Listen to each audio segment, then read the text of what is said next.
Praise the Lord. प्रभु के नाम की महिमा हो, स्तुति हो। फिर एक बार मैं आपका धन्यवाद देता हूँ आज की संध्या सर्विस के लिए, और प्रभु यीशु की स्तुति के लिए हम एक गीत गाएंगे। उसके प्रेम, जो अनोखा प्रेम जो परमेश्वर ने हमसे किया है। हालेलुया।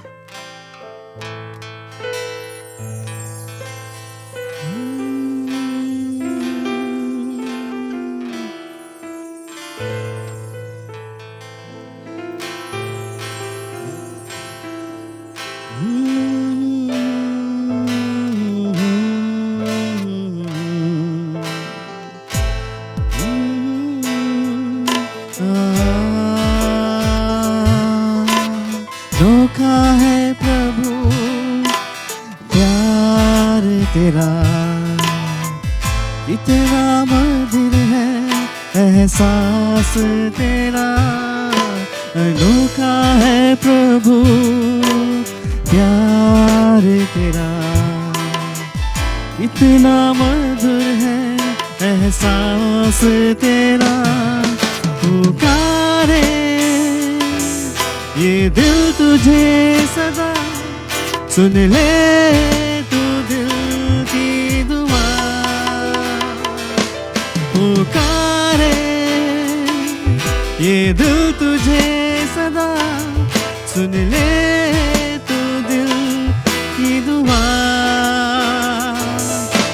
तू ही तो है जो देता नज़ार, तूने लिया मेरे पापों का भार। तू ही तो है जो देता नज़ार, तूने लिया मेरे पापों का भार मेरे खुदा।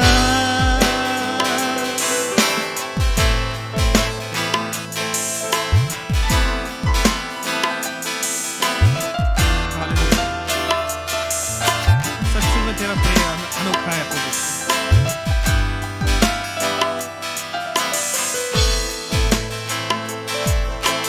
देखा है प्रभु प्यार तेरा, क्रूस पर था जो वो बेटा तेरा।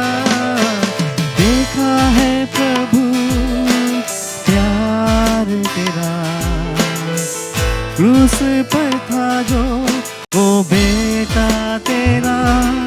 तुम्हारे ये दिल तुझे सदा, सुन ले तू दिल की दुआ। निहारे ये दिल तुझे सदा, सुन ले तू दिल की दुआ। तू ही तो है जो देता नज़ार, तूने लिया मेरे पापों का भार।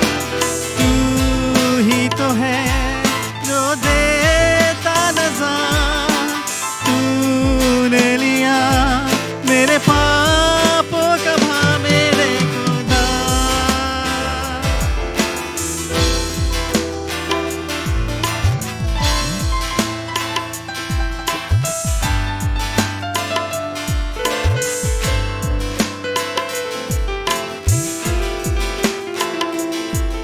अनोखा है प्रभु प्यार तेरा, कितना मधुर है एहसास तेरा। अनोखा है प्रभु प्यार तेरा, कितना मधुर है एहसास तेरा। पुकारे ये दिल तुझे सदा, सुन ले तू दिल की दुआ। पुकारे ये दिल तुझे सदा, सुन ले तू दिल की दुआ। तू ही तो है जो देता नज़ार,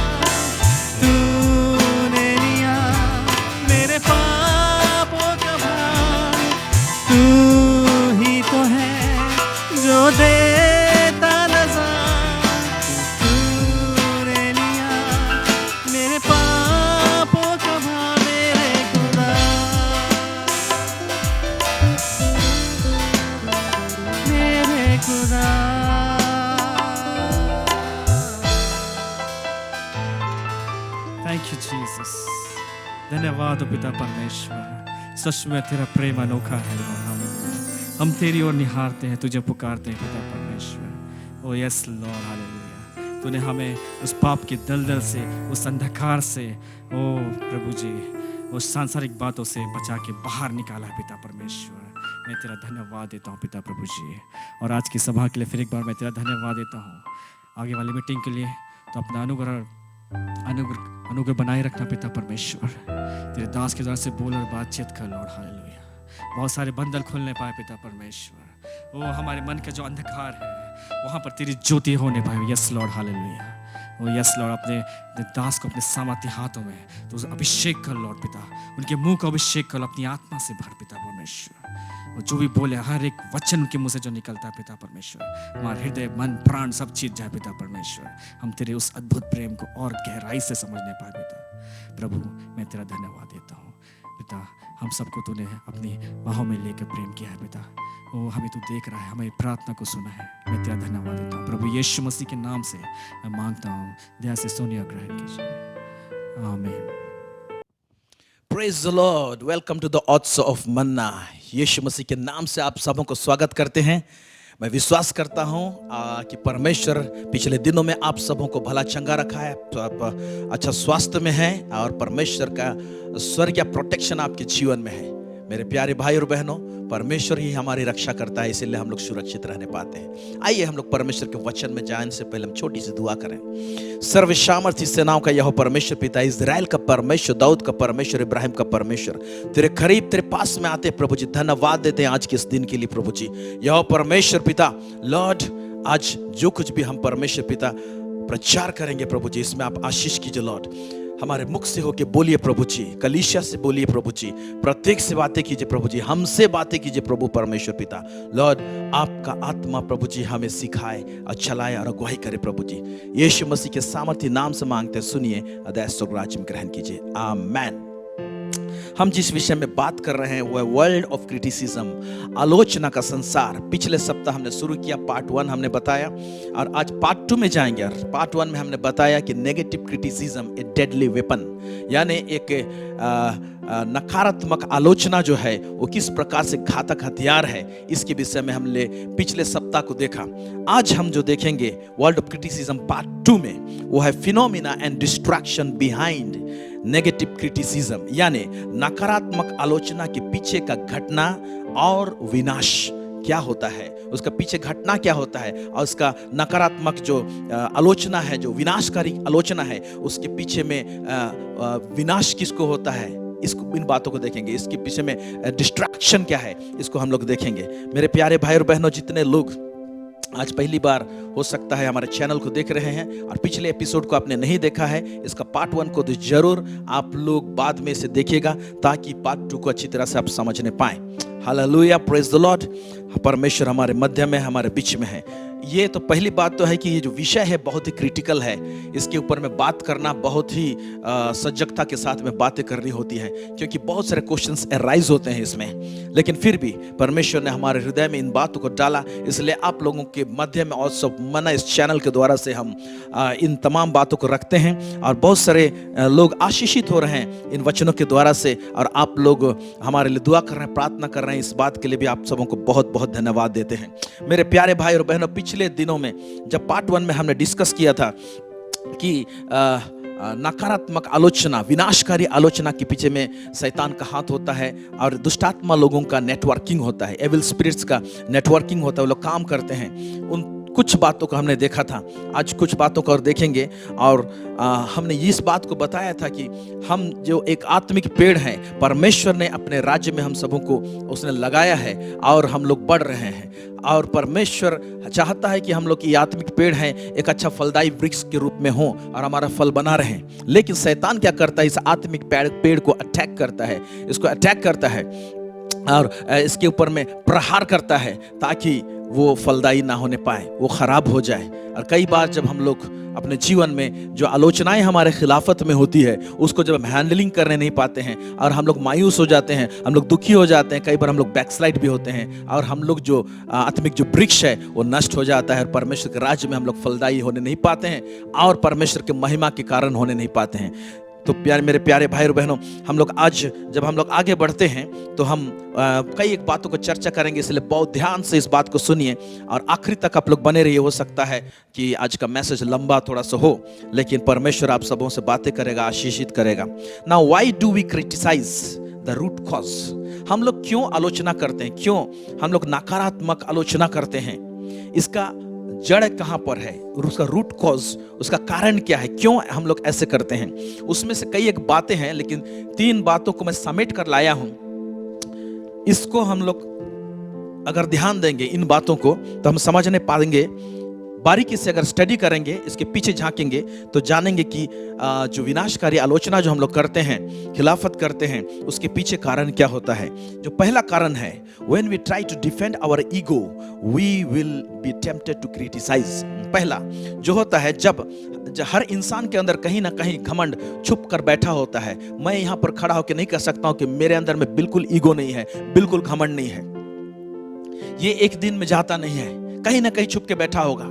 हो सकता है अभी पकड़ में नहीं आता है, लेकिन जब आलोचना होगी तो उस समय में हो सकता है, मेरे विषय में जब आलोचना होगा तो उस समय किस तरह से रिएक्ट करता हूं, उससे पता चलेगा कि मेरे अंदर में घमंड है कि नहीं है। तो इसी तरह से बहुत सारे हमारे जीवन में घमंड छुपी हुई रहते हैं।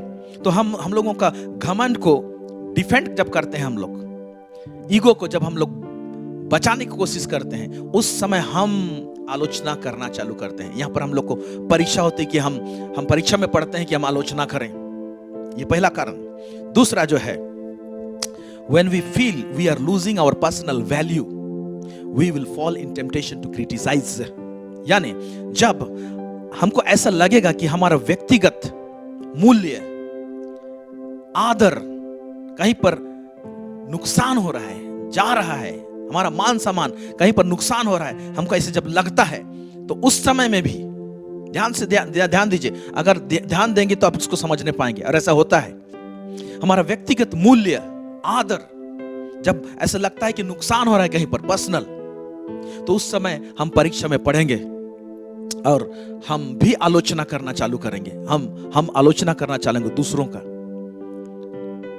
नकारात्मक आलोचना में हम लोग घुस जाएंगे। यहां पर हम लोग परीक्षा हमारा होता है। फिर तीसरा जो है, we criticize people to regain or restore our values।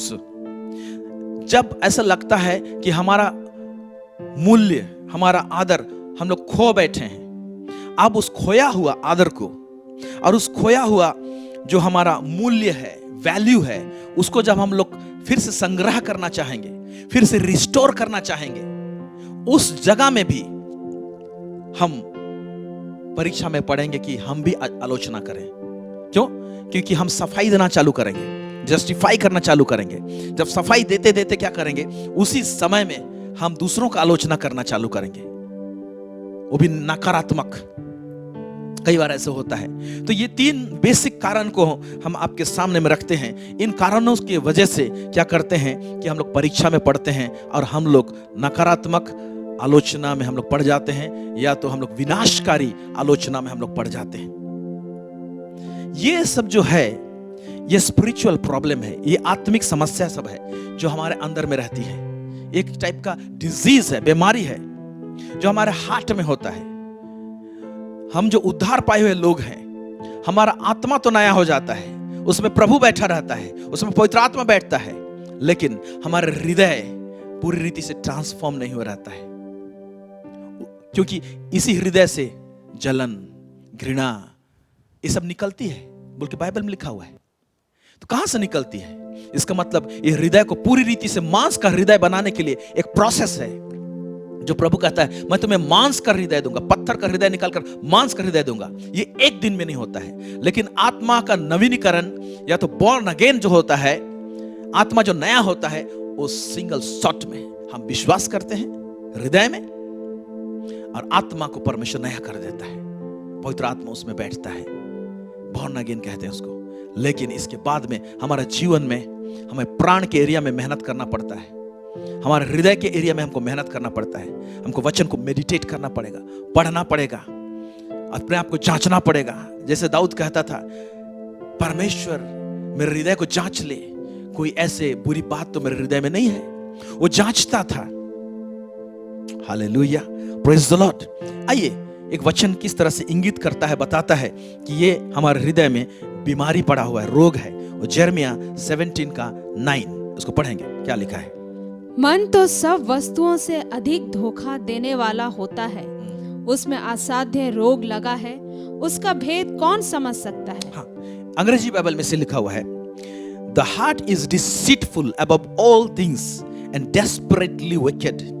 Who can know it? Right translation जो है वो है हार्ट। हमारे हृदय में असाध्य रोग, ऐसे बीमारी जो कि पकड़ में भी नहीं आता है, ऐसे बीमारी जो कि हम समझ नहीं सकते हैं, ऐसे बीमारी कि इतना जल्दी हील-अप नहीं होता है। इसके लिए बहुत बारीकी चाहिए। ऐसी चीज हमारे अंदर में होती है और उसमें से जो है ईगो, प्राइड जो है एक ऐसा बीमारी रोग है जो हम हर एक के अंदर में पाई जाती है, छोटे पैमाने में, बड़े पैमाने में। बहुत लोग अपने लाइफ के ईगो को मारते मारते मारते मारते डीलिंग करते करते करते उसे बहुत छोटा कर दिया है। इसीलिए जॉन द बैप्टिस्ट को कहता है, मैं घटूं वो मुझ में बढ़े। जब यीशु मसीह हम में बढ़ता है तो हम घटने लगते हैं, हमारा सेल्फ घटता है, हमारा प्राइड घटता है, हमारा ईगो घटता है। यीशु जितना बढ़ेगा उतना घमंड हमारा चूर चूर होगा और खत्म होगा। Hallelujah, praise the Lord. तो ये जो स्पिरिचुअल प्रॉब्लम है, और इसी के कारण से हम लोग कई बार आलोचना में, नकारात्मक आलोचना में पड़ जाते हैं। मैं पिछले एपिसोड में बताया था कि दुष्ट आत्मा का नेटवर्किंग इसमें काम करते हैं। इस आलोचना में, विनाशकारी आलोचना में, जो the head of the department अगर जिस किसको माना जाए, जो एविल स्पिरिट, ओके, मंद आत्मा जो है वो है स्पिरिट ऑफ प्राइड। ये हेड ऑफ द डिपार्टमेंट है, स्पिरिट ऑफ प्राइड, घमंड का आत्मा। ये आत्मा 1 नंबर में है, जो इसके नीचे के अंतर्गत में इसके टीम है। इसके टीम में उसे वो किन दुष्ट आत्माओं को शामिल करता है, वो है ईर्ष्या का आत्मा। हम लोग ईर्ष्या करने लगते हैं। गुस्सा का आत्मा, घृणा करने वाला आत्मा। फिर और एक है वो आत्मा जो काम करवाता है अनफॉरगिवनेस। वो उसके पीछे लगा रहेगा कि ये व्यक्ति किसी को माफ ना करे, ये एक्सेट्रा। ये कुछ आत्माओं के विषय में मैंने बताया। इसके अलावा और भी हैं कुछ, but these are the main. ये लोग नेटवर्क के साथ में काम करते हैं, ये लोग जुड़े हुए रहते हैं, लोग काम करते हैं। तो इस बात को जानने की आवश्यकता है। इसलिए जब हम लोग नकारात्मक आलोचना करते हैं तो याद रखिए, याद रखना है हम सबों को कि ये सारे दुष्ट आत्माओं के साथ में इर्द गिर्द हम घिरे हुए रहते हैं। कोई भी किसी को भी वो सामने लाएगा। प्राइड तो है ही है, वो सामने खड़ा कर देगा। हो सकता है ईर्ष्या का आत्मा सामने आ जाएगा, वो पहला बोलेगा कि मैं पहला बॉलिंग करता हूं, आउट करना है इसको। हो सकता है कि गुस्सा वाला दुष्ट आत्मा जो आ जाएगा वो बोलेगा कि मैं पहले काम करता हूं। सो दे वर्क इन नेटवर्किंग। लेकिन इनका जो लीडर है वो है ईगो, घमंड, प्राइड। ओके, सो ये नेगेटिव क्रिटिसिज्म कैसे शुरू होता है? ये सब तो दुष्ट आत्माएं हैं। हृदय में असह्य रोग लगा हुआ है, कहीं ना कहीं ईगो बैठा हुआ है, ईर्ष्या भी हृदय में छुपा हुआ रहता है, किसी के प्रति घृणा हमारे हृदय में छुपा हुआ रहता है, और भी बहुत सारे बातें, किसी को क्षमा नहीं किए रहते हैं, वो भी छुपा हुआ रहता है हमारे अंदर में, हृदय में रहता है। तो ये एक स्पिरिचुअल प्रॉब्लम है, डिजीज है, वो हार्ट में छुपा हुआ है। और इसको रेगुलेट करने वाले एलिमेंट्स, स्पिरिट्स, दुष्टात्माएं, ये बाहर से काम करती है और हमारे हृदय में है, उसको उंगली मारते हैं वो लोग, क्योंकि ऑलरेडी बीमारी है। उस घाव को बढ़ाने की कोशिश करेंगे। जहां पर हम लोग को हीलिंग की आवश्यकता है तो उसको बढ़ाने की कोशिश करेंगे। तो जब हम फेस करते हैं कोई कंडीशन, कोई स्थिति परिस्थिति फेस करते हैं, वहां पर कहीं ना कहीं पर शुरू होता है नेगेटिव क्रिटिसिज्म, विनाशकारी आलोचना। ये शुरू कहां से होता है? पॉइंट कहां पर है? कैसे शुरू होता है? जब हम किसी व्यक्ति का भूल को, उसका मिस्टेक को इन आंखों से देख लेते हैं, ऑब्जर्व कर लेते हैं, या तो कानों से सुन लेते हैं उसके भूल के विषय में, वहीं पर हम परीक्षा में पढ़ते हैं और आलोचना करना शुरू करते हैं। इसमें 2 टाइप के कंडीशन है। हो सकता है जिस व्यक्ति के विषय में हम आलोचना कर रहे हैं हमारी नजरों में वो गलत है, लेकिन परमेश्वर के नजर में वो गलत नहीं है। यहां मिस कर सकते हैं। This point to be noted. हम आलोचना करते हैं, हमारी नजर में हो सकता है कि वो व्यक्ति भूल है, लेकिन परमेश्वर की दृष्टि में वो भूल नहीं है।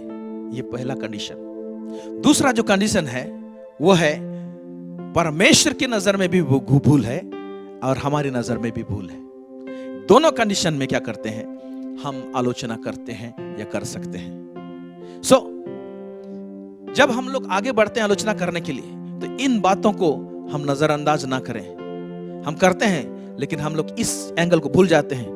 मैं तो आलोचना कर रहा हूं, उसका भूल को निकाल रहा हूं, उसका गलती को निकाल रहा हूं, उसका निंदा कर रहा हूं, लेकिन हो सकता है परमेश्वर की दृष्टि में वो गलत ना हो।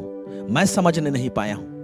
मेरे प्यारे भाई और बहनों, कई बार ऐसे ही होता है, कई बार ऐसे होता है, क्योंकि हमको एक बात जानने की आवश्यकता है। हम लोग आलोचना में बहुत जल्दी हम लोग उसमें छलांग मारते हैं। एक बात जानने की आवश्यकता है, परमेश्वर का देखने का नजरिया अलग है। देखते हैं हम लोग नीति वचन 21:2, इसको पढ़ेंगे, क्या लिखा है। मनुष्य का सारा चाल चलन अपनी दृष्टि में तो ठीक होता है, परंतु यहोवा मन को जांचता है। यहोवा हमारे मन को भी जांचता है और दूसरों के हृदय को जांचता है। सभी के हृदय को क्या करता है, जांचता है। जो हम लोग अपना नजर में हमको सब कुछ ठीक लगता है, लेकिन परमेश्वर का नजरिया जो है वो हृदय को जांचता है, बोलता है वो जजमेंट करेगा। उसका न्याय करना, उसका देखने का नजरिया जो है ना, एकदम भिन्न है। अंग्रेजी में और एक ट्रांसलेशन में लिखा हुआ है, the Lord weighs the heart, वो तौलता है लिखा हुआ है। पता नहीं आत्मिक जगत में परमेश्वर का तौलने का मशीन किस तरह से है, जिसको हृदय को वो तौलता है। वो तौलता है प्यारे भाई और बहनों, और उसका तौलने का सिस्टम अलग है, लेकिन हम लोगों का तौलने का सिस्टम अलग है। वो हृदय को तौलता है और हम लोग हृदय को देखने नहीं पाते। यहां पर हम फेल खाएंगे अगर हम लोग ऐसे आलोचना में फंस गए हैं, नेगेटिव क्रिटिसिज्म में, नकारात्मक आलोचना में हम फंस गए हैं, तो हम लोग बहुत बड़ा भूल में पड़ सकते हैं और बहुत बड़ा नुकसान हम लोग मसीह के देह में पहुंचा सकते हैं। एक चीज जानने की आवश्यकता है, इस संसार में कोई भी व्यक्ति सिद्ध व्यक्ति नहीं है। कोई भी व्यक्ति सिद्ध नहीं है। सब उपदेशक 7:20 को पढ़ेंगे, क्या लिखता है इसमें। निसंदेह पृथ्वी पर कोई ऐसा धर्मी मनुष्य नहीं जो भलाई ही करे और जिससे पाप ना हुआ हो। For there is not a just man upon earth that doeth good and sinneth not.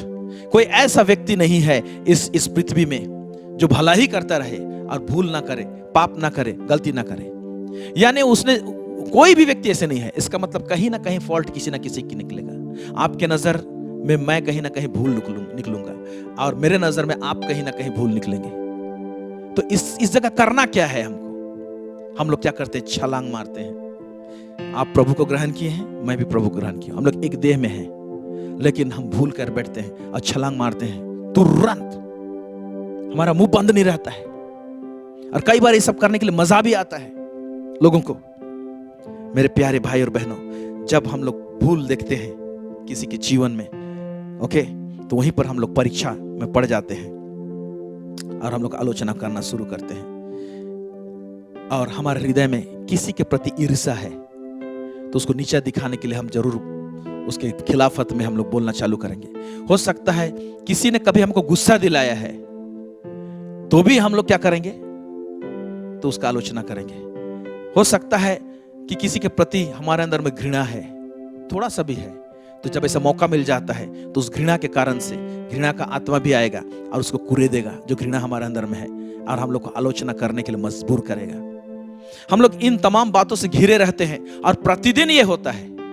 और सबसे बड़ा भयंकर जो कहेंगे समस्या आज कलीसिया में जो पाया जाता है, ये है सबसे भयंकर।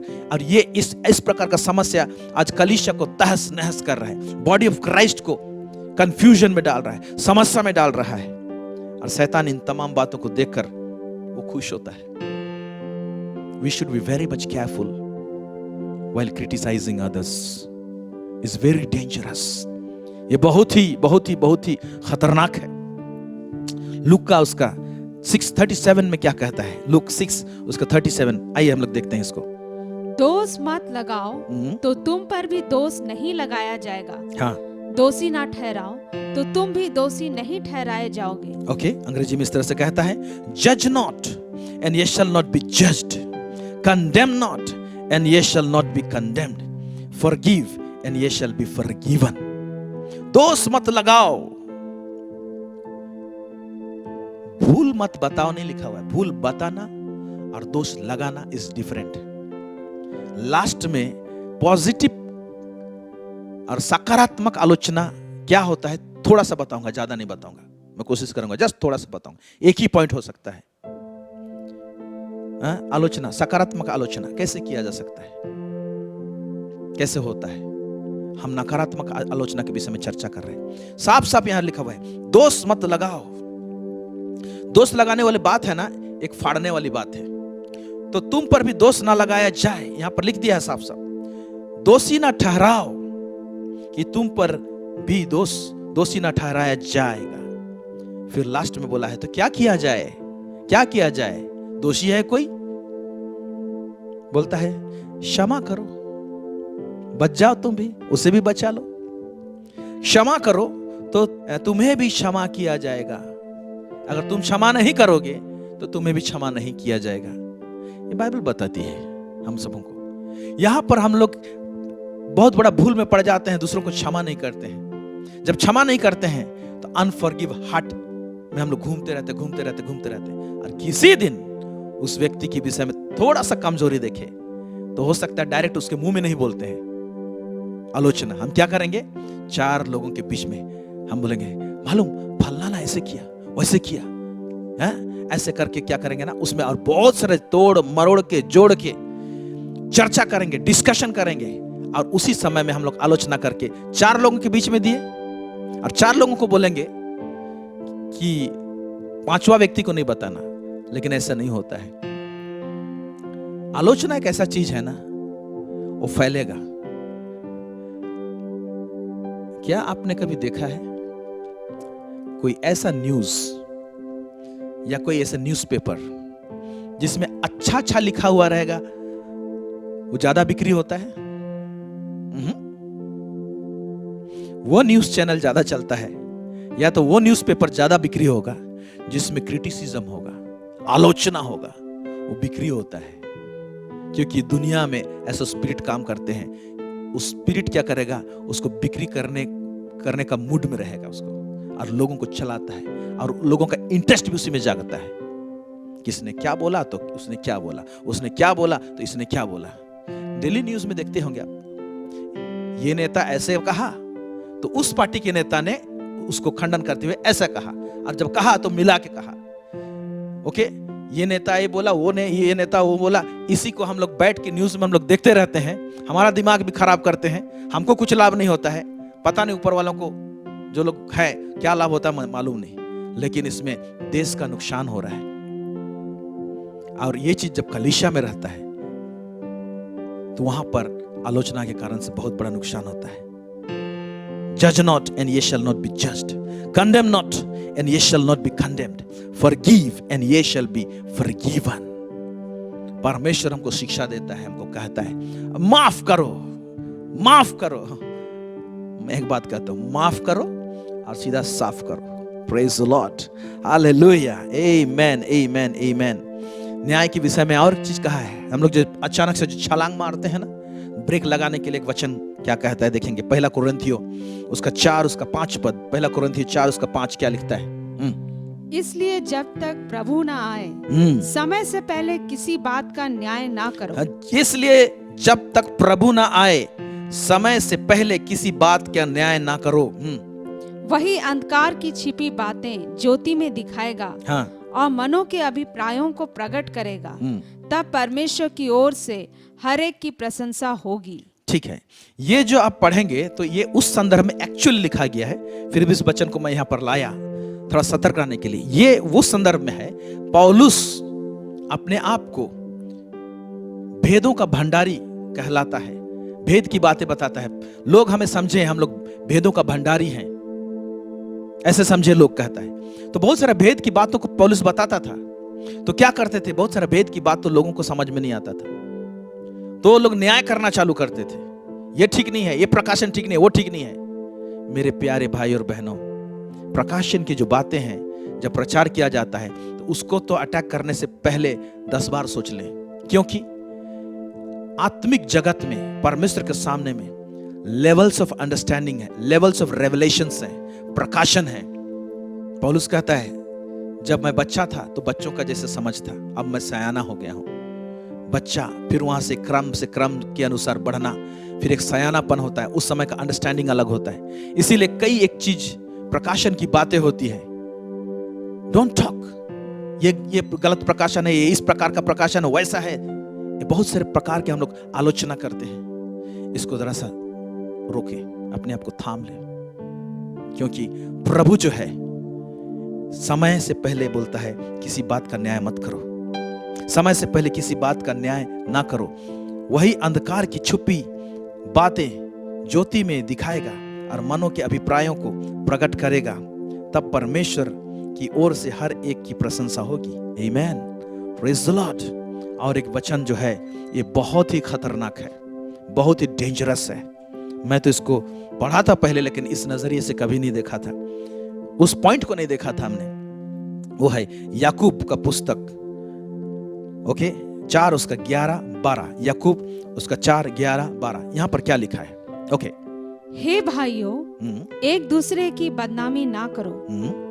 जो अपने भाई की बदनामी करता है या भाई पर दोष लगाता है, वह व्यवस्था की बदनामी करता है और व्यवस्था पर दोष लगाता है। और यदि तू व्यवस्था पर दोष लगाता है तो तू व्यवस्था पर चलने वाला नहीं, पर उस पर हाकिम ठहरा।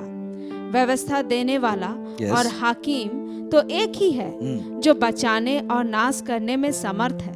पर तू कौन है जो अपने पड़ोसी पर दोष लगाता है? देखिए कितना डेंजरस बात लिखा हुआ है। हे भाइयों, एक दूसरे की बदनामी ना करो। जो अपने भाई की, विश्वासी भाई की, भाई बोलने से आप संदर्भ में समझिए, बॉडी ऑफ क्राइस्ट में, मसीह की देह में, जो अपने भाई की बदनामी करता है या भाई पर दोष लगाता है, दोष लगाना फिर बदनामी करना, ओके, उसको क्या कह रहा है प्रभु? कहता है वह व्यवस्था की बदनामी करता है। किसका? एक भाई को हम बदनाम कर रहे हैं, उस पर दोष लगा रहे हैं, तो सीधा उसका अटैक कहां जाता है मालूम? परमेश्वर का व्यवस्था को अटैक करते हैं। व्यवस्था पर दोष लगाता है, और यदि तू व्यवस्था पर दोष लगाता है तो तू व्यवस्था पर चलने वाला नहीं, पर उस पर हाकिम ठहरा। अब देखिए, परमेश्वर जो है वो व्यवस्था देता है, उसके ऊपर में हम लोग न्यायी ठहरते हैं। ये परमेश्वर को कतई पसंद नहीं। सो ये बहुत खतरनाक चीज है। व्यवस्था पर हाकिम ठहरा, व्यवस्था देने वाला और हाकिम तो एक ही है। कौन है वो परमेश्वर है। परमेश्वर ही हाकिम है, वही जज है, व्यवस्था देने वाला भी वही है। फिर कहता है पर जो बचाने और नाश करने में सामर्थ्य है, लिखा हुआ है। यानी ये एक स्लाइट चीज बता रहा है कि मैं बचा सकता हूं, मैं नाश कर सकता हूं। इसमें इस तरह से डाला है, ऐसे डाला है कि अगर व्यवस्था का तुम हाकिम है और इस तरह से कर रहा है, भाई को दोष लगा रहा है और उसके बदनामी कर रहा है, तो तुम हाकिम ठहर रहा है और परमेश्वर को पसंद नहीं आएगा। तुम हाकिम ठहर रहा है, व्यवस्था का हाकिम ठहर रहा है, जबकि मैं हाकिम हूं। अब परमेश्वर के डायरेक्ट कांटेक्ट में आ जाते हैं, परमेश्वर के डायरेक्ट विरोध में आ जाते हैं। एंड जब परमेश्वर बोलता है मैं बचा सकता हूं, मैं नाश कर सकता हूं, तो नाश करने वाला अगर छुरी को लगाएगा या तलवार को चलाएगा, सो वेरी डेंजरस। इसीलिए जो आलोचना जो करते हैं, विनाशकारी आलोचना जो है, बदनामी करते हैं, बुराई करते हैं लोगों का, मेरे प्यारे भाई और बहनों, इट इज वेरी डेंजरस। परमेश्वर का व्यवस्था में हम लोग अटैक करते हैं और परमेश्वर का व्यवस्था के ऊपर में हाकिम ठहरते हैं, और परमेश्वर नहीं चाहेगा कि कोई मेरा व्यवस्था का हाकिम ठहरे। और परमेश्वर स्वयं अगर हाथ लगाना कोशिश किया, नाश करने के लिए कदम बढ़ा दिया, तो बहुत सारा तहस नहस हो जाएगा हमारे जीवन में, हमारे व्यक्तिगत जीवन में। इसलिए ये बहुत बड़ा खतरा है। दूसरों को तो, जिसका आलोचना करते हैं उसका तो नुकसान पहुंचाते ही हैं हम लोग, उसका मान सम्मान को ठोकर पहुंचाते ही हैं हम लोग। उसके साथ में उनका केवल नुकसान नहीं होता है, पर हमारा नुकसान होता है। आगे देखिए, पढ़ेंगे क्या लिखता है। लय व्यवस्था उसका 19 का 16, 19 का 16, यहाँ पर क्या लिखा हुआ है? लूतरा बन के अपने लोगों में ना फिरा करना और एक दूसरे का लहू बहाने की युक्तियां ना बांधना, मैं यहोवा हूँ। ठीक है, अंग्रेजी में इस तरह से लिखा हुआ है, Thou shalt not go up and down as a tale bearer among thy people, neither shalt thou stand against the blood of thy neighbors. I am the Lord, मैं प्रभु। कहने का मतलब टेल बियरर, लूतरा बोलने से क्या समझते हैं? लूतरा मतलब कुछ बात का कहानी, कथा, स्टोरी बना के उसमें एक आलोचना तैयार करके उसमें बुराई का मसाला डाल के कभी इसके घर जाना, कभी उसके घर जाना, कभी 4 लोगों को बैठाया रहना या 4 लोग जमा हो गए वहां पर उसका आलोचना करना, इसको लुतराई बोलते हैं। और कभी कभी इस लुतराई करने में और आलोचना सुनने में कानों को मजा आता है। क्या बोला, वो बोला तो क्या हुआ, ऐसे बोला तो वो क्या बोला, इसके पीछे टाइम को बर्बाद करते हैं और उसमें आलोचना को और हम लोग एग्रेसिव कर देते हैं, उसमें और हम लोग आग लगा देते हैं। बोलता है लुतरा बन के अपने लोगों में ना फिरना। इसको प्रभु किस दृष्टिकोण में देखता है?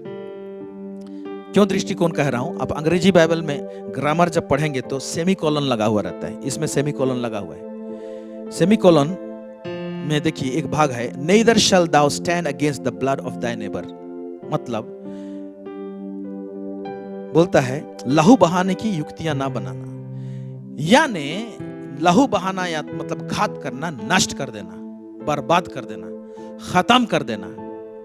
आलोचना और विनाशकारी आलोचना एक ऐसा हथियार है शैतान की ओर से जिसको पकड़ नहीं पाते हैं, उसको इस्तेमाल करते हैं हम लोग, जिससे कि एक भाई नष्ट हो सकता है, एक भाई बर्बाद हो सकता है, बर्बाद हो सकता है। मेरे प्यारे भाई और बहनों,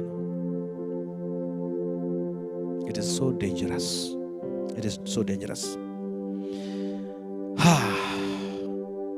क्या आप लोग समझ रहे हैं इस बात को? क्या आप मेरे साथ में हैं? ये गंभीर विषय है और बहुत क्रिटिकल पॉइंट है, यह टॉपिक है जिसके ऊपर में हम आज बातें कर रहे हैं। यहूदा उसका 1 का 10 मैं पढ़ रहा हूं आपके लिए। यहूदा 1 का 10, पर ये लोग जिन बातों को नहीं जानते उनको बुरा भला कहते हैं और जिन बातों को अचेतन पशुओं के समान स्वभाव ही से जानते हैं उसमें अपने आप को नष्ट करते हैं।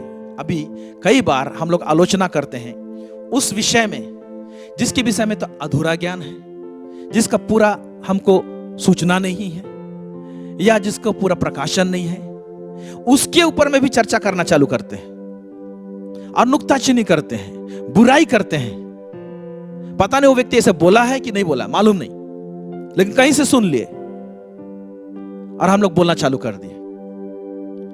किस संदर्भ में उसने प्रेजेंट किया है, हम उस जगह में थे ही नहीं, हमने सुना ही नहीं है, और दूसरों का थर्ड पार्टी से होके, कितना फिफ्थ पार्टी से होते हुए कहां से ट्रांसफर होते हुए हमारे पास आता है और हम लोग तुरंत चर्चा करना और आलोचना करना चालू कर देते हैं। ये बहुत डेंजरस है, बहुत डेंजरस है। और एक वचन पढ़ेंगे लास्ट में, जिस तरह से लिखा हुआ है, अपने आप को नष्ट करते हैं। इसमें अपने आप को नष्ट कर देते हैं हम लोग, कह रहे हैं। फिर पढ़ेंगे गलाती उसका 5 उसका 13 से 15 पढ़ेंगे, इसको क्या लिखा है। हे भाइयों, तुम स्वतंत्र होने के लिए बुलाए गए हो, परंतु ऐसा ना हो कि यह स्वतंत्रता शारीरिक कामों के लिए अवसर बने, वरन प्रेम से एक दूसरे के दास बनो। प्रेम से एक दूसरे के दास बनो। फिर क्योंकि सारी व्यवस्था इस एक ही बात में पूरी हो जाती है। सारी व्यवस्था एक ही बात में पूरी हो जाती है। ओके, फिर तू अपने पड़ोसी से अपने समान प्रेम रख। हाँ? पर यदि तुम एक दूसरे को दांत से काटते और फाड़ खाते हो तो चौकस रहो कि एक दूसरे का सत्यानाश न कर दो। देखिए यहाँ पर क्या कहते हैं, पर यदि तुम एक दूसरे को दांत से काटते और फाड़ते हो, यह आलोचना के द्वारा ऐसा ही होता है, विनाशकारी आलोचना में यही होता है, तो चौकस रहो कि एक दूसरे का सत्यानाश न कर दो। कलीसिया में एक दूसरे को ऐसे ही सत्यानाश किया जाता है। उसने बोला तो हम भी बोले। उसमें से दोनों इमेच्योर हैं, परिपक्व नहीं है। तो एक ने आलोचना किया तो दूसरे ने हैंडलिंग नहीं करने पाया, दूसरा ने भी चालू किया आलोचना करने के लिए। Okay, we should know how to handle. Praise God, hallelujah. मेरे प्यारे भाई बहन, एक चीज जान के रखिए, किसी को नीचा करके, किसी का टांग को खींच के, किसी को नीचे गिरा के अगर मैं तरक्की कर जाऊंगा अगर सोचते हैं, तो ये आत्मिक नियम काम नहीं करेगा। ये शैतान की ओर से है। ये परमेश्वर के राज्य में फंक्शन नहीं करेगा, काम नहीं करेगा। किसी को गिरा के, किसी का टांग को खींच के, किसी का आलोचना करके मैं महान हो जाऊंगा और मैं उन्नति कर जाऊंगा, मेरा भलाई होगा, कभी नहीं होगा। वचन साफ साफ बोल रहा है, तुम्हारा नुकसान होगा कह रहा है। और आज इस अंत के युग में सारा संसार में ये प्रॉब्लम बहुत तेजी से बढ़ रहा है और बढ़ा हुआ है। It's a very pitiful things. जब अन्य जाति लोग देखेंगे तो क्या बोलेंगे कि मसीह लोग क्या ऐसे होते हैं। हम क्या परिचय देने पाएंगे हमको मालूम नहीं। ओके, ये जो ऊपर वाला जितने भी चीज को देखे, एक कलीसिया के अंदर में विश्वासी एक दूसरे को हम जानते हैं, उनके बीच में होता है, इस तरह से होता है। लेकिन जिन व्यक्ति को हम संपर्क में नहीं हैं, जिनको जानते नहीं हैं, उनके साथ में भी हम कर सकते हैं। और ये कहां पर होता है? यहां पर हमने देखा कि विश्वासियों के बीच में इस तरह का आलोचना होती है। लेकिन एक आलोचना है जिसका हशद, जिसका रिजल्ट और खतरनाक है, वो है कि एक व्यक्ति प्रभु का दास के खिलाफ में आलोचना करता है। हम उसके विषय में भी जरा सा चर्चा करेंगे। ये बहुत जरूरी है इसको जानना। एक प्रभु का दास, एक एनॉइंटेड सर्वेंट ऑफ गॉड, परमेश्वर का काम कर रहा है, सेवा कर रहा है, उसका भी आलोचना करने में पीछे नहीं हटते हैं। एक विश्वासी एक प्रभु का दास का आलोचना करता है। ऐसा भी होता है कि एक प्रभु का दास दूसरे प्रभु का दास का भी आलोचना करता है, वो भी नेगेटिव क्रिटिसिज्म, नकारात्मक आलोचना इसमें पड़ जाते हैं। जिसको हम जानते नहीं प्रभु का दास, उनके साथ कभी उठे बैठे नहीं है, लेकिन कुछ बातों को देखकर, कुछ बातों को सुनकर हम लोग आलोचना करना शुरू कर देते हैं। व्यक्तिगत रूप से भी नहीं जानते, कुछ को व्यक्तिगत रूप से जानते हैं, लेकिन बहुत लोगों को नहीं जानते और हम लोग करते हैं। तो जब हम प्रभु के दासों का आलोचना करते हैं, वो और कितना खतरनाक होता है। और क्यों खतरनाक होता है, क्यों इतना डेंजरस है वो, इसके विषय में जरा सा हम देखेंगे। ओके, पहला इस सवाल से मैं शुरू करूंगा, वो है क्या हर प्रभु का दास सिद्ध है? उसका आंसर है नो। कोई भी प्रभु का दास या तो कोई भी एक विश्वासी जो बॉडी ऑफ क्राइस्ट में है, वो सिद्ध नहीं है। No one is perfect. तो इसका मतलब अब प्रभु का दास का भी मिस्टेक और फॉल्ट दिखाई देगा। और प्रभु के दास लोगों का मिस्टेक जल्दी इसलिए दिखाई देता है क्योंकि सामने में रहते हैं, फ्रंट लाइन में रहते हैं, और वो लोगों से घिरे हुए रहते हैं, भीड़ से घिरे हुए रहते हैं। इसीलिए हजार आंखें उन पर टिकी हुई रहती है। वो हजार आंखें सीसीटीवी कैमरा जैसे टिका हुआ रहता है जो कैप्चर करता है, इसीलिए वो भूल दिखाई देगा।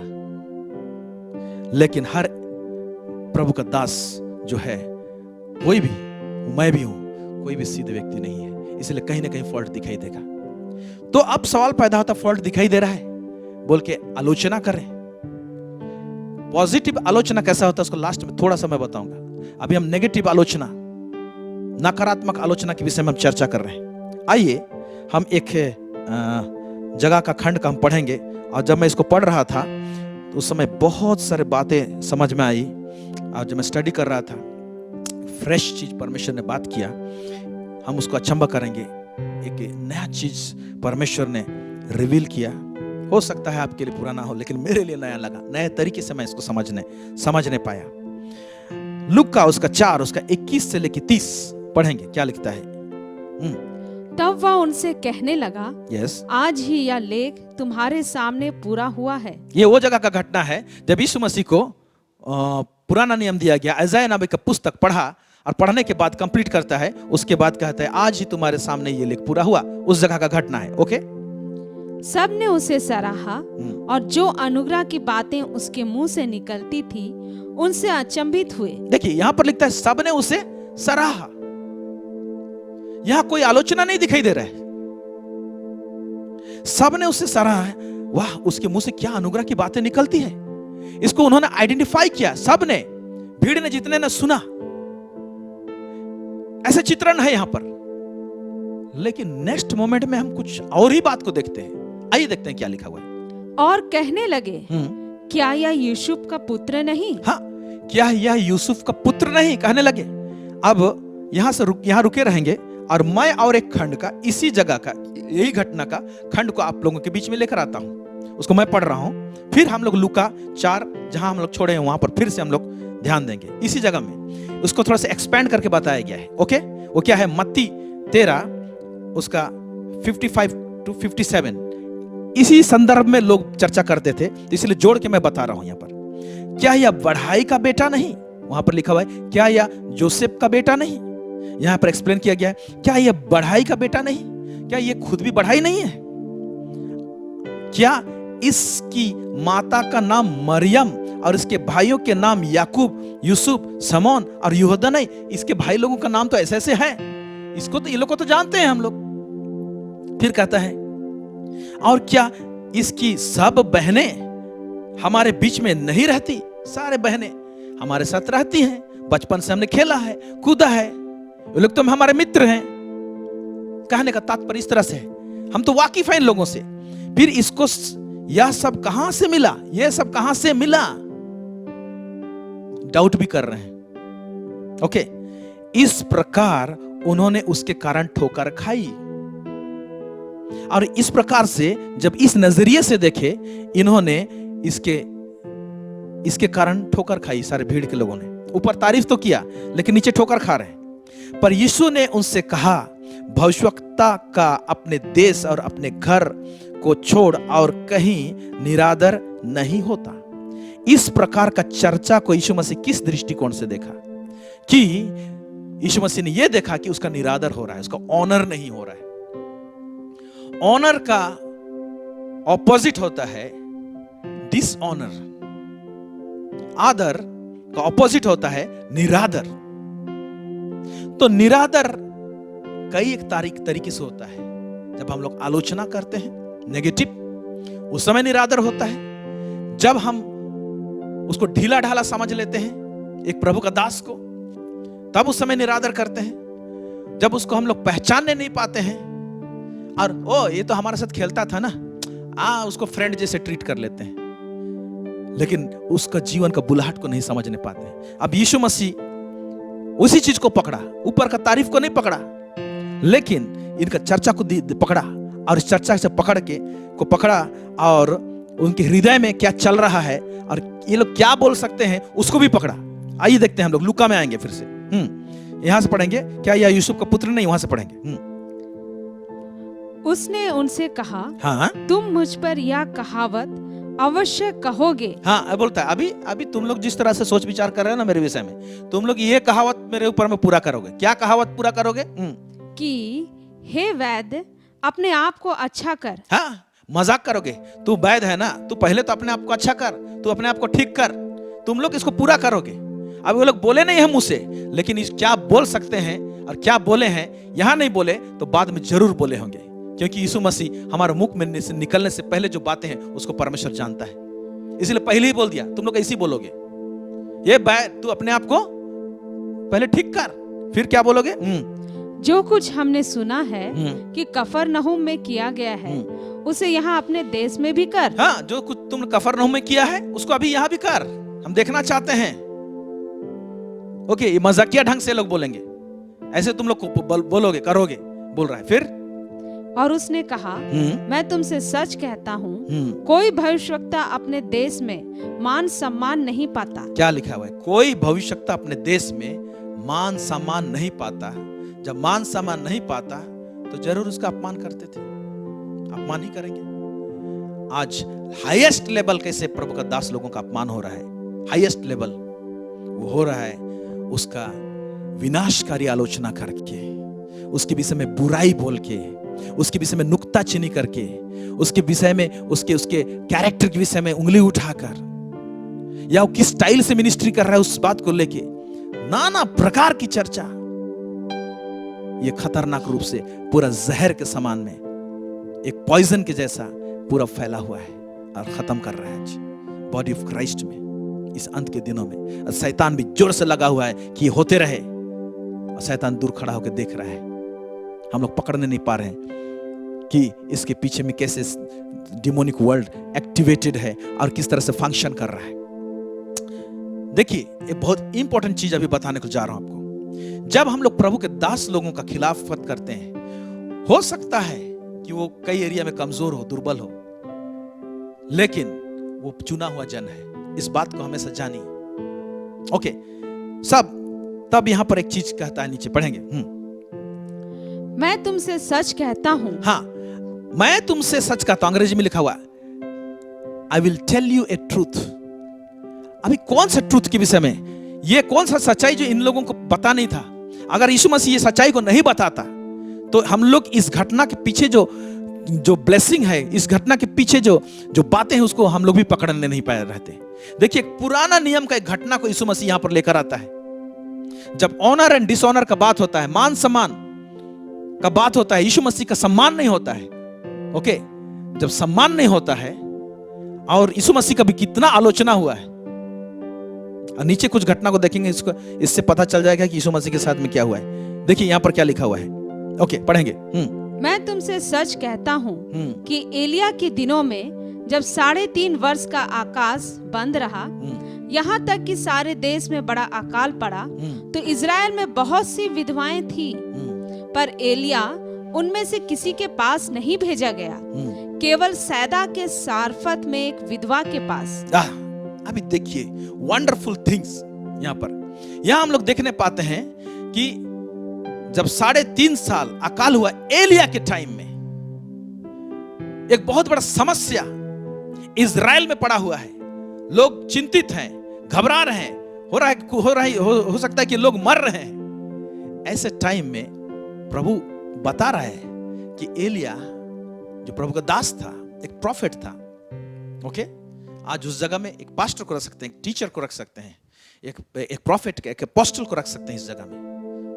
और यहां पर कहता है कि इज़राइल में बहुत सारी विधवाएं थी, लेकिन इज़राइल में कोई विधवाओं के पास में नहीं भेजा गया। लेकिन इज़राइल से बाहर उस जगह का नाम कहता है, क्या है? सैदा। सैदा एक जगह है, शिरोन लिखा हुआ अंग्रेजी में, और वहां पर एक जगह का नाम है सराफत। मैं इसको स्टडी करते समय में जब मेरा ध्यान गया तो मैं सोचा कि इज़राइल के अंदर में ही कोना में कहीं पर कुछ होगा ये जगह। ये इतना ध्यान नहीं दिया था, और इसको पढ़ के क्रॉस किया हम कितने बार। लेकिन अब देखिए, जब मैं इसको मैप को देखा, एलिया के टाइम का मैप को देखा, तो इज़राइल से बाहर उस बॉर्डर को क्रॉस करने के बाद में ये सैदा एक जगह है, और वहां पर सिटी ऑफ सैदा, वहां पर एक सरपत, एक नगर है, वहां पर भेजा गया। मालूम, ये वो जगह था जो अन्य जातियों का जगह था, इजरायलियों का जगह नहीं था। वहां पर व्यवस्था का चर्चा नहीं था। इजरायलियों के बीच में जिस तरह से व्यवस्था का चर्चा था, लोग परमेश्वर की बातों को जानते थे, लेकिन वहां पर ऐसे नहीं था। उस जगह में भेजा गया। क्यों? क्योंकि उस जगह में प्रभु का दास प्रोफेट को प्रोफेट जैसा ग्रहण किया गया। वो विधवा जो सरपत नगर की विधवा थी, ओके, एक अन्य जाति में से, उसने वहां पर प्रोफेट को ग्रहण किया, लेकिन इज़राइल में प्रोफेट को ग्रहण नहीं किया गया था। ऐसे स्थिति परिस्थिति हो गया था उन दिनों में। उन दिनों में अहाब राजा था। इजरायली लोग भटक चुके थे, व्यवस्था को त्याग चुके थे। वो लोग नाना प्रकार के परमेश्वर, सच्चा परमेश्वर को भूल चुके थे और झूठे ईश्वर के पीछे पड़े हुए थे। और एक सच्चा भविष्यवक्ता था, उसका वहां पर आदर नहीं हुआ। हो सकता है उसका आलोचना करते थे। और परमेश्वर क्या किया कि एलिया को दूसरे जगह में, इजराइल का बॉर्डर लाइन से बाहर उसको भेज दिया। अब देखिए यहां पर एक बात, जब प्रभु का दास आदर नहीं पाया, वो आलोचना पाया, तो जो ब्लेसिंग इजराइल में आ सकता था सूखे के टाइम में भी, कोई एक पर्टिकुलर विधवा के घर में आ सकता था और उसके द्वारा से आड़ोस पड़ोस के लोग पा सकते थे, वो ब्लेसिंग, वो मिरेकल इजराइल का बॉर्डर को क्रॉस करके दूसरे बॉर्डर में चला गया। ऐसा ही आज होता है। प्रभु के दास लोगों को मामूली ना समझे, उनके ऊपर में जो एक एनॉइंटिंग है जो उनको दिया गया है, उस एनॉइंटिंग के कारण से मिरेकल होगा, उस एनॉइंटिंग के कारण से, उस अभिषेक के कारण से छुटकारा होगा, उस अभिषेक के कारण से समस्याएं हल होगी, उस अभिषेक के कारण से बहुत सारा चीज रिस्ट्रक्चर होगा आपके लाइफ में, एक ब्रेक थ्रू आ सकता है आपके जीवन में। लेकिन उसको ठीक से नहीं समझने के कारण से या तो आलोचना करने के कारण से आप स्वयं अपना ब्लेसिंग को रेजिस्ट करेंगे, रोकेंगे, और आपके पास जो आशीष आया रहता, ऐसे ही इजराइल का बॉर्डर लाइन को क्रॉस करके सैदा में जहां चला गया, वैसे आपका भाग वाला आशीष वाला कहीं और चला जाएगा जहां पर कि प्रभु का दास को आदर मिलता है या किया गया आपका भाग का आशीष। मेरे प्यारे भाई और बहनों, यहां पर हम लोग देखने पाते हैं, ये बड़ा ही अद्भुत है। उसके नीचे और एक घटना लिखा हुआ है, उसको भी पढ़ेंगे हम लोग। और एलिसा भविष्यवक्ता के समय इज़राइल में बहुत से कोढ़ी थे, पर सीरिया वासी नामान को छोड़ उनमें से कोई शुद्ध नहीं किया गया। क्यों इस बात को इंगित कर रहा है कि एलिया के पास में एनॉइंटिंग का कमी था? क्या चंगाई दूसरे लोग नहीं पा सकते थे, इसीलिए उनको नहीं मिला? इसीलिए कोई विधवा के पास में नहीं भेजा गया? क्योंकि सारा इजराइल ने रिजेक्ट किया है, एलिया का आलोचना किया है, एलिया का खिलाफत किए हैं, इसीलिए बॉर्डर लाइन में चला जा रहा है ब्लेसिंग। और यहां पर भी हम लोग देखते हैं, उन दिनों में बहुत सारे कोढ़ी लोग थे इजराइल, लेकिन कोई कोढ़ी चंगा नहीं हुआ। लेकिन कहा एक अन्य जाति सीरिया से आ रहा है, नामान, वो आशीष को लेके चला गया। ये ब्लेसिंग भी कोई बॉर्डर लाइन क्रॉस करके दूसरे व्यक्ति तक पहुंच गया। मेरे प्यारे भाई और बहनों, सिंपल प्रभु ये बताना चाह रहा है, जब एक प्रभु के अभिषिक्त जन आदर नहीं पाता, एक तो आदर तो मिलेगा नहीं, उसका ऊपर से निरादर करेंगे, नुक्ताचीनी करके, उसका आत्मिक संपत्ति को हानि पहुंचा के, तो और कितना खतरनाक हो जाएगा। जो आशीष आप तक पहुंच सकता था वो आएगा भी नहीं, वरन हो सकता है कि परमेश्वर का जलजलाहट प्रकट हो जाए, परिवार का बाड़ा टूट जाए। और बहुत सारे लोग आज परिवार में इस कारण से समस्या में पड़े हुए हैं क्योंकि प्रभु के दासों का निरादर किया है, उनका नुक्ताचीनी किए हैं, उनका आत्मिक हानि पहुंचाए हैं, आत्मिक संपत्ति का हानि पहुंचाए हैं। मेरे प्यारे भाई बहनों, फिर देखिए जब इन बातों को यीशु मसीह कहा तो वहां पर क्या घटना घटती है, पढ़ेंगे। और ये बातें सुनते ही जितने आराधनालय में थे सब क्रोध से भर गए। अब देखिए, ऊपर तारीफ किए थे ना, आपको दिखाई दे रहा है ना, तो सच्चा तारीफ था, दिल से तारीफ था, उनका हार्ट एक डिफरेंट काइंड ऑफ हार्ट था। देखिए यहां पर क्रोध से भर गए। फिर क्या कहता है? और उठकर उसे नगर से बाहर निकाला। हाँ, उठ के उसको बाहर से नगर बेइज्जत किया, बाहर निकाला। सोचिए, अब यीशु मसीह को ऐसे तो रिक्वेस्ट नहीं किया होगा, आइए टाउन से थोड़ा बाहर आइए, ऐसे नहीं किया होगा। उसको धक्का मुक्की करके निकाला गया है। मेरे प्यारे भाइयों बहनों, ये आज हम फिजिकली एक प्रभु का दास को धक्का मुक्की नहीं कर सकते हैं पर बॉडी ऑफ क्राइस्ट में, लेकिन हम लोग आलोचना के कारण से धक्का मुक्की करते हैं, उसको धक्का देते हैं जैसे यीशु मसीह को दिया गया। और क्या, यहां तक नहीं, फिर उसका इंटेंशन क्या था? देखिए, और उठकर उसे नगर से बाहर निकाला और जिस पहाड़ पर उनका नगर बसा हुआ था उसकी चोटी पर ले चले। उसको चोटी में भी ले गए कि उसे वहां से नीचे गिरा दे। बाप रे बाप! किसको? यीशु प्रभु को, उसको नहीं छोड़े। तो आज प्रभु के दास लोग, हम लोग तो यीशु मसीह का चेले लोग हैं या सेवक हैं, आज क्या हालत हो सकता है? उस चोटी से नीचे गिराना चाहे, आज एक स्पिरिचुअल हाइट में पहुंचे रहते हैं। बहुत मेहनत करके एक मिनिस्ट्री खड़ा किया जाता है, बहुत मेहनत लगता है और एक प्रभु का दास ऊंचा उठे रहता है, लेकिन आलोचना का संसार में, उसके खिलाफत में उसको बोल कर उसका कैरेक्टर और उसका मेहनत का धज्जिया उड़ जाता है और ढकेल के नीचे गिराने जैसे हो जाता है। अगर वो प्रभु का दास क्रिटिसिज्म को सहने का लायक है, ट्रेन अप है, तो बच जाएगा। वो नहीं सह सकता है, नेगेटिव बात को ले लेता है हार्ट में, तो हो सकता है कि उसके अंदर में भी कड़वाहट आ जाए, और उसके अंदर कड़वाहट आए तो वो भी खुद गिरेगा। इस प्रकार से बॉडी ऑफ क्राइस्ट में आज समस्याएं हैं, ओके। परंतु वह उनके बीच से निकलकर चला गया, वहां से चला जाता है और उनको कुछ नहीं कहता है। ऐसा एक घटना हम लोग देखेंगे हारून, मरियम और मूसा के साथ में। यहां हमने यीशु मसीह के साथ में देखा। अभी हम पुराना नियम में से घटना को देखेंगे। उसमें गिनती का पुस्तक उसका 12 अध्याय उसका 1 से 10 पद में क्या कहता है, पढ़ेंगे।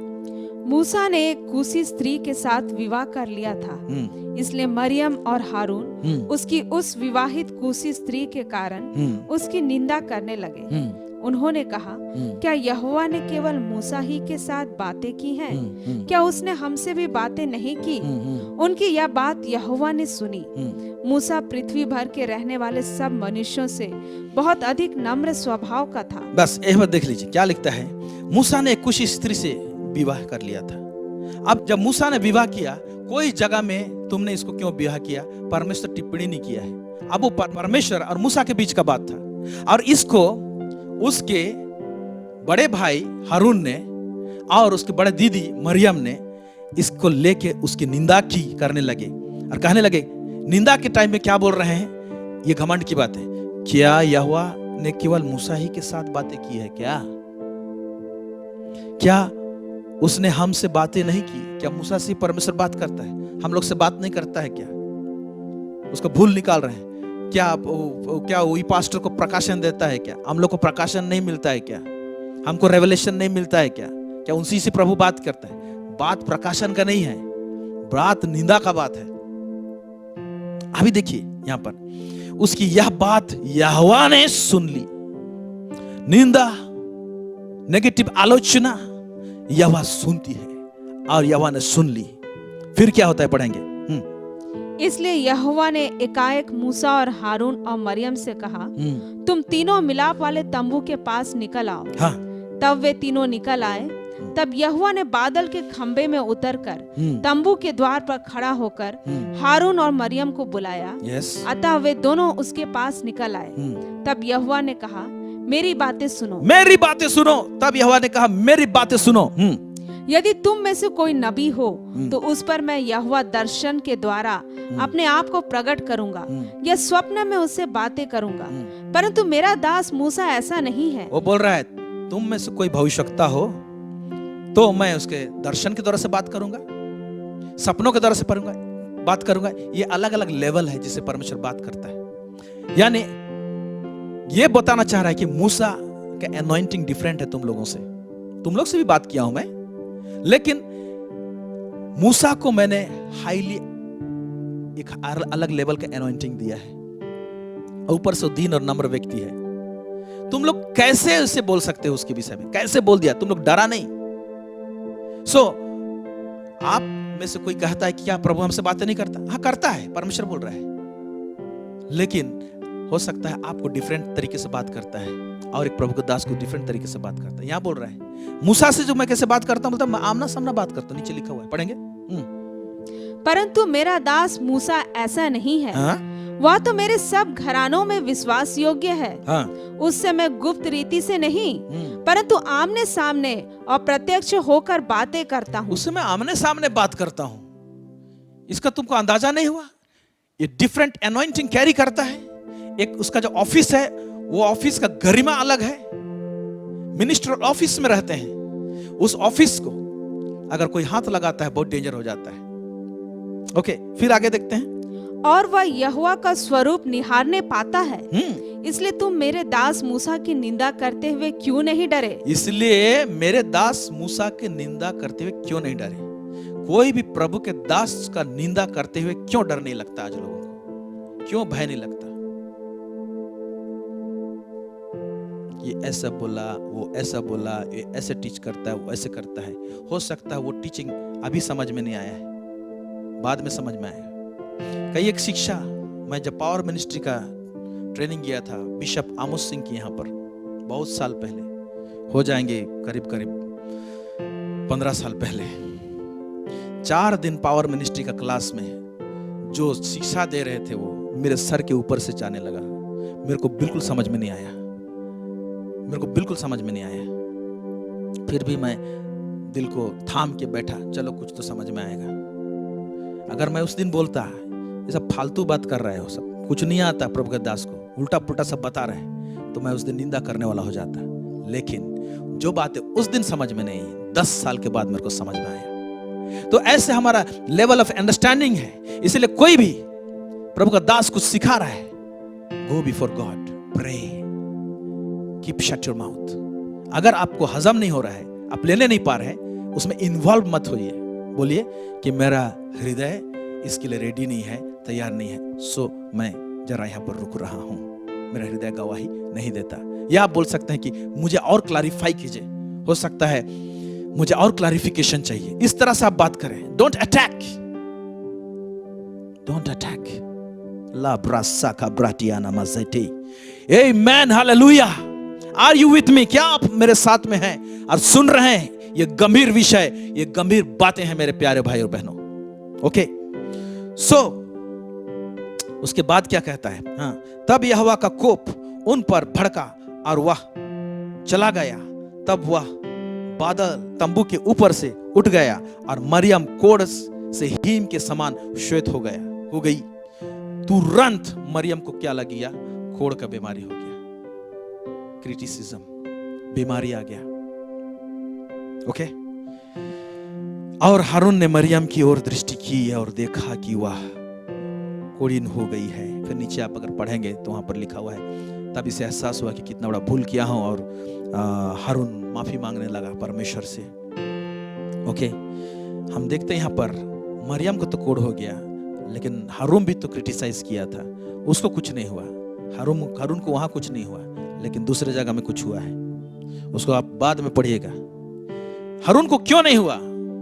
क्योंकि मूसा एक ऑफिस में था, he was a mighty prophet, okay, और एक प्रिस्टली ऑफिस में, याजक का ऑफिस में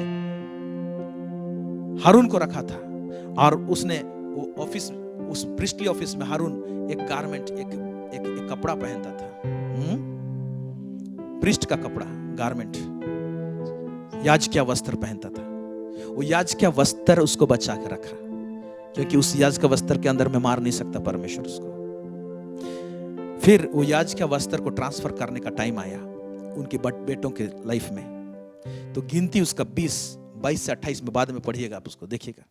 वहां पर जैसे ही परमेश्वर ने मूसा के कहा कि हारून का वो वस्त्र को उठाओ और उसके बेटों के, इसको बेटे को दे दो, एलियाजर को दे दो, और वहां पर क्या होता है मालूम?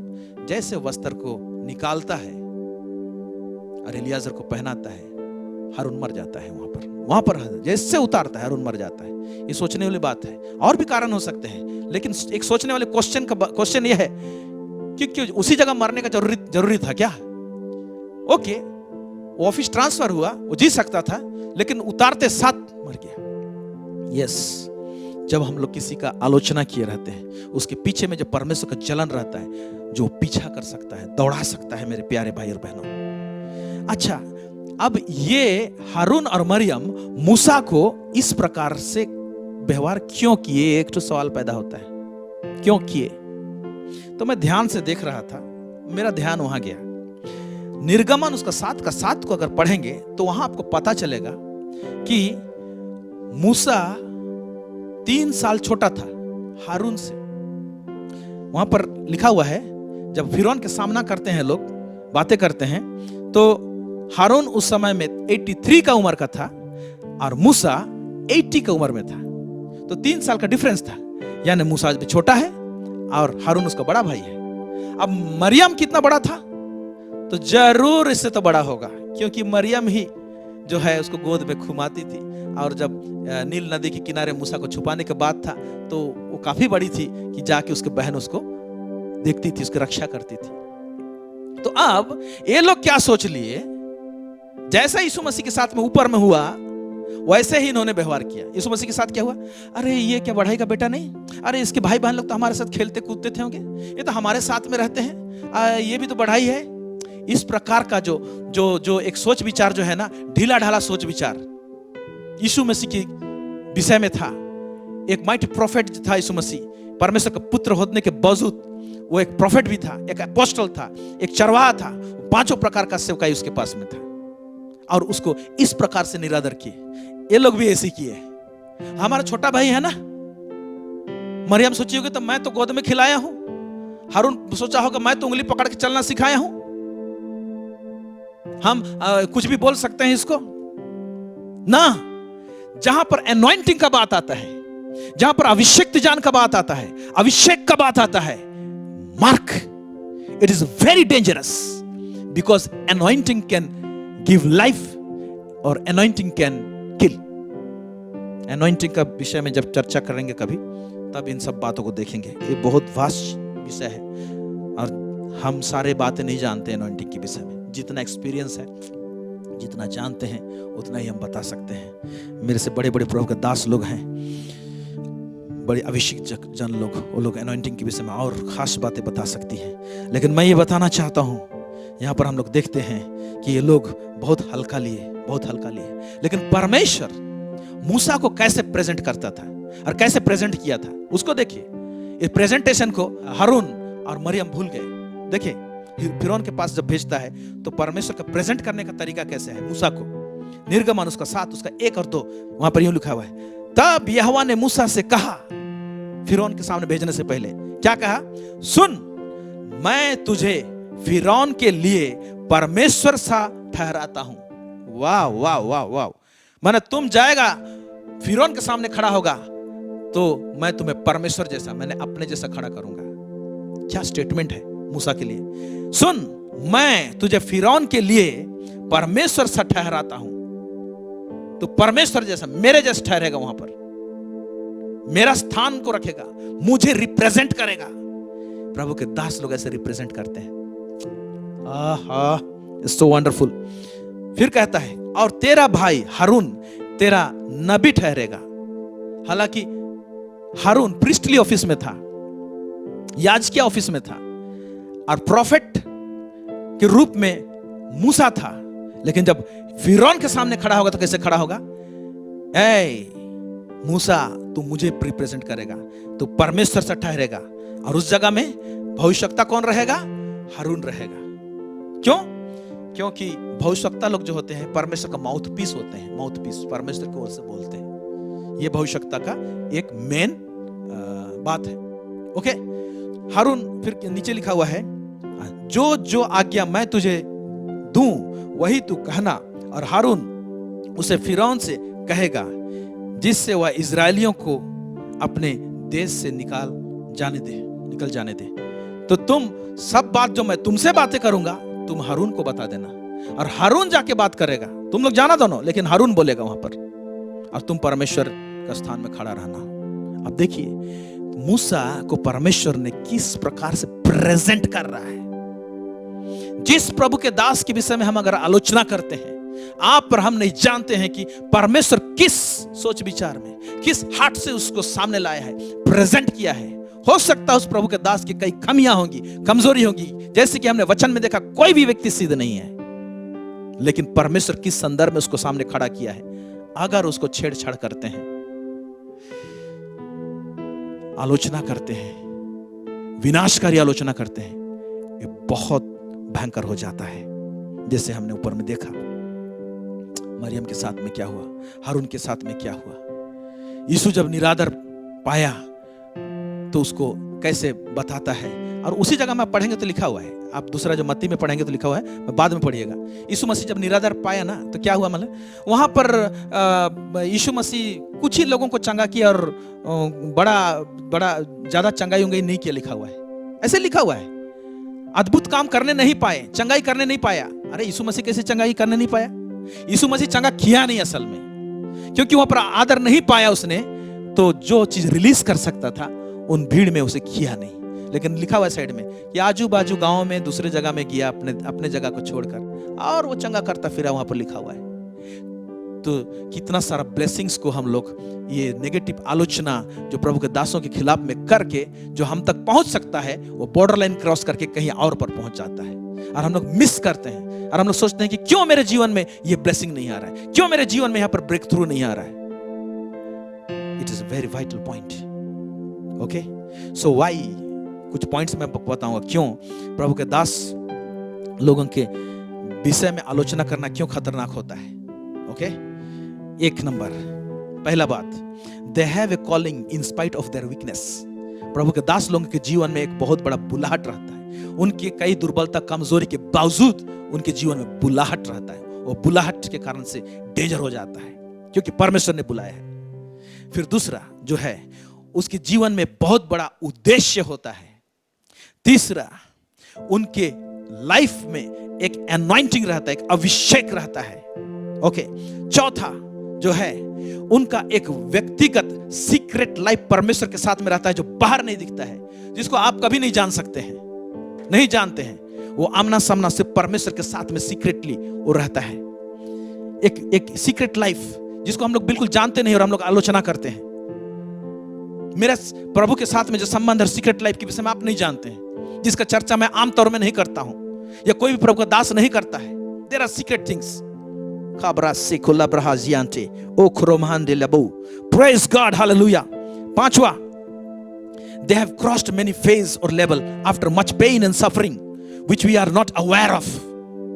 यानी वो प्रभु का दास आज कोई भी स्तर में उठा है तो एक एक लेवल को लड़ाई करते हुए, बहुत सारे संघर्ष करते हुए, बहुत सारे दर्द से होके गुजरा है और उस लेवल में पहुंचा है।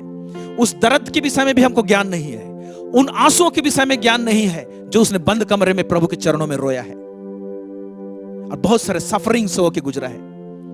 व्यक्तिगत परिवार में जिसके विषय में आलोचना करने वालों को कुछ भी ज्ञान नहीं है, ना उस प्रभु के दास के साथ में कोई कांटेक्ट है, बट स्टिल देन हम लोग डरते नहीं हैं, हम लोग घबराते नहीं हैं उनके खिलाफत करने के लिए। और इसके कारण से ये जितना जो है, इसकी ये सारा चीज जो है, ये एक प्रभु के दास का आत्मिक धरोहर है, एक आत्मिक दौलत है। जब इस आत्मिक दौलत को कोई नष्ट करता है, हाथ लगाता है, छेड़छाड़ करता है विनाशकारी आलोचना के द्वारा से, तो वो व्यक्ति के जीवन में भी परमेश्वर का जलजलाहट प्रकट हो सकता है। यह तो शैतान एंटर करके बहुत सारे चीज को तहस नहस करेगा, एक दरवाजा खुल जाएगा शैतान का अटैक के लिए। एक नया बात को पिछले दिनों मैं एक मैसेज सुन रहा था बिशप आमोस सिंह से। वो ये कह रहा है कि अगर एक प्रभु के दास, वो कुछ भी है, कैसे भी है, एक व्यक्ति का अधिकार नहीं दिया गया है उसका आलोचना करना या तो उसका निंदा करना, अथॉरिटी नहीं है उसको। वो एक प्रभु का दास का गिरना और उठना, ये परमेश्वर और उस प्रभु का दास का व्यक्तिगत बात है। कोई प्रभु का दास गिरता है, उठता है, उसका व्यक्तिगत बात है परमेश्वर के साथ में। और अगर उस प्रभु के दास का जब नुक्ताचीनी होता है या तो आलोचना होता है, नेगेटिव आलोचना, विनाशकारी आलोचना, तो प्रभु का दास बता रहे थे कि उस आलोचना को पवित्र आत्मा अपने ऊपर ले लेता है। उस अटैक को वो पवित्र आत्मा अपने ऊपर उस आलोचना को ले लेता है, रिसीव कर लेता है। अब पवित्र आत्मा जब उस आलोचना को वो ले लेगा जो प्रभु के दास के खिलाफ में किए हैं, तो सोचिए कि कितना खतरनाक हो जाएगा। ये एक नया बात उन्होंने बताया, अब मुझे समझ में आया और ये जानने पाए कि it's very dangerous, it is very dangerous. तब सवाल पैदा होता है मेरे प्यारे भाई और बहनों, तो क्या प्रभु के दास कहीं पर भूल कर रहा है तो हम नहीं बताएं या ना बोले? भूल बताना एक अलग बात है और आलोचना करना, उसका नुक्ताचीनी करना अलग बात है। सिंपल एक लाइन में मैं बताना चाहता हूं, पॉजिटिव क्रिटिसिज्म कैसे किया जाता है और कैसे होता है। अगर एक विश्वासी का भूल आप देखें, आप व्यक्तिगत रूप से उससे मुलाकात कीजिए, पर्सनली एक कमरे में जाइए और बड़े आदर पूर्वक बताइए। हो सकता है वो ग्रहण करे, हो सकता है वो ग्रहण ना करे। बाहर यहाँ पर वहां पर, इसका घर में, फिर उसका घर में, फिर 4 जगह 4 लोग बैठे हैं वहां पर और कहां पर ये जो करते रहेंगे, इससे नुकसान उसको भी होगा, आपको भी होगा। लेकिन पॉजिटिव क्रिटिसिज्म क्या है मालूम? वो है अपने भाई को। तो क्या प्रभु के दास को हम भी बोल सकते हैं, उसका भूल को बता सकते हैं? यस। लेकिन आप पहले जांच पड़ताल कर लीजिए। जहां पर प्रकाशन की बातें रहेंगी तो आप जाके चर्चा कीजिएगा, मत बोल दीजिएगा आपने गलत प्रकाशन दिया, ये भूल है। हो सकता है कि और दूसरा कुछ भूल होगा, आप प्रभु के दास के पास में भी अप्रोच कर सकते हैं। अगर आपका कनेक्शन ऐसे है, नॉट एवरीवन कैन एक्सेस, हर एक व्यक्ति नहीं कर सकता प्रभु के दास के साथ में, लेकिन हो सकता है कोई करीबी है, थोड़ा सा अलग टाइप का संबंध है, तो आप जा सकते हैं, आप बोल सकते हैं थोड़ा सा मेरे को 5 मिनट टाइम दीजिए, आइए कुछ बात करते हैं। हो सकता है आप बताइए, वहां पर आपस का बात आपस में रहे और परमेश्वर उसको देखेगा, अच्छा लगेगा। Praise the Lord, hallelujah.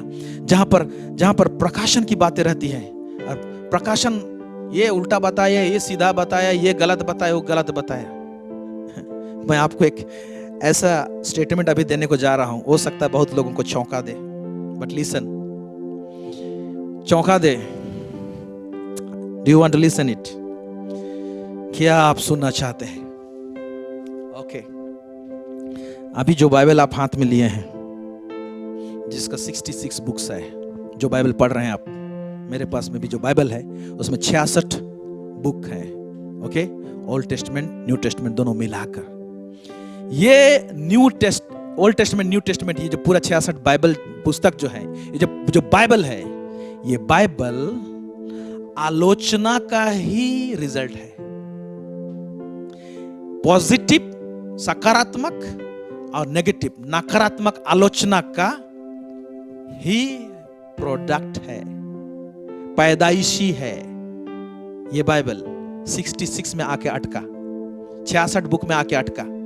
Let me explain कैसे पॉजिटिव और नेगेटिव आलोचना के अंतर्गत हमारे पास 66 बुक्स आए हैं। ओके, ये मैं बताना चाहता हूं कि परमेश्वर का कहा हुआ वचन, पवित्र आत्मा का प्रकाशन 66 बुक के अलावे भी बहुत सारे बुक हैं जो कि आपके बाइबल में अभी नहीं है, लेकिन वो है, जो कि जब कैनोनाइजेशन किया गया, कैनोनाइजेशन मतलब कंपाइलेशन, कौन कौन सा पुस्तक को हम लोग डालेंगे, तो एक गाइडलाइन बनाए विद्वानों ने, और गाइडलाइन में वो लोग पॉजिटिव और नेगेटिव क्रिटिसिज्म किए। जिन जिन बातों को नकारात्मक हिसाब से बोले ना, ये चीज को बाइबल में डालना ठीक नहीं रहेगा, ये कंफ्यूज कर सकता है, ऐसे बहुत सारे चीज उन्होंने नकारात्मक आलोचना किया, और इसके कारण से 66 बुक से बाहर चला गया वो पुस्तक। लेकिन वो भी परमेश्वर का वचन है। I will prove you, I will give you the reference. वो भी बाइबल का ये 66 का अंश होता, लेकिन वो बाहर चला गया। लेकिन जहां पर पॉजिटिव क्रिटिसिज्म दिया गया, सकारात्मक आलोचना किया गया, कि इज़ाई नबी के पुस्तक को डालते हैं, पहला यूहन्ना को डालते हैं, तीसरा यूहन्ना को डालते हैं, फिर श्रेष्ठ गीत को डालते हैं, इसको ऐसे करके हर एक चीज को, एक एक पुस्तक को जो देखें उसके विषय में पॉजिटिव बोला गया, इसलिए 66 बुक के अंदर में आ गया। और जिसके विषय में नेगेटिव आया बात, तो 66 बुक के बाहर चला गया 66 से। देखिए, मैं सिर्फ 2 रेफरेंस आपको दे रहा हूं, इससे पता चलता है कि और भी पुस्तक हैं जो परमेश्वर का वचन है और परमेश्वर का प्रकाशन उसमें है, पवित्र आत्मा के द्वारा से ही लिखा गया है। आइए हम लोग पढ़ेंगे पहला इतिहास 29 से 30। यही बाइबल जिसको 66 बुक में है ना, वही गवाही दे रहा है। जब गवाही दिया, लेकिन वही पुस्तक सब इसमें नहीं डाला गया है। अब सोचिए, ऐसे बहुत सारे पुस्तक नहीं डाले गए हैं, लेकिन यही बाइबल गवाह ठहरता है। पढ़ेंगे। आदि से अंत तक राजा दाऊद के सब कामों का वृतांत। हाँ, आदि से अंत तक राजा दाऊद का सब वृतांत, सब कामों का वृतांत। अभी राजा दाऊद के साथ जो भी घटना हुआ, तो आत्मिक घटना सब हुए हैं, बहुत सारे बातें हुए हैं।